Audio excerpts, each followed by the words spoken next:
poor students are the beneficiaries of the Shoebox Ko Para sa Pangarap Mo project launched at the Philippine Army headquarters in Fort Bonifacio, Taguig City today. School supplies were given for free to poor students who cannot afford to buy such items. Dina Pagibitan filed the report.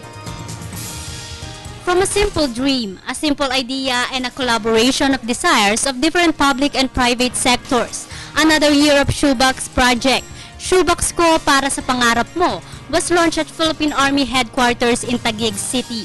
The Philippine Army Department of Education, together with Pugo Group Incorporated, National Bookstore Foundation, and University of the Philippines Alpha Sigma Sorority, collaborated for the common purpose of helping poor Filipino students who can't afford to have school supplies for their studies. The project aims to be a tool for all students seeking to learn and dream to have life.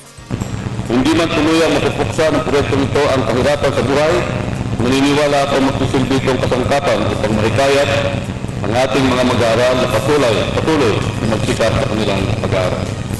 The partners also expressed their full support to the project and promised to help anywhere, anytime, to give inspiration to all Filipino youths through the simple shoebox with school supplies and personal necessities like slippers. Last year, there were 15,000 shoeboxes that were distributed in Region 4A and Bicol Region. This year, the project aims to distribute 40,000 shoeboxes in Compostela Valley and Davao Oriental for victims of recent calamities, another 10,000 in Tarlac and Isabela.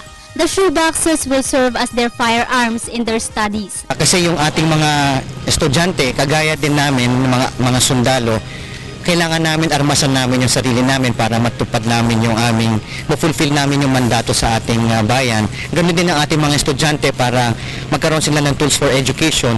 We equip them initially. And sabi nga natin, this is initial lang. At pag dumami pa yung aming mga nakukuhang mga donasyon, ay pagpapatuloy natin ito. They were not luxury school supplies. The heart of every Filipino helping and giving for the project is the best offer to these needy Filipino youths, as they believe that a strong education is a key to a strong nation. For the People's Television, Dina Pagibitan.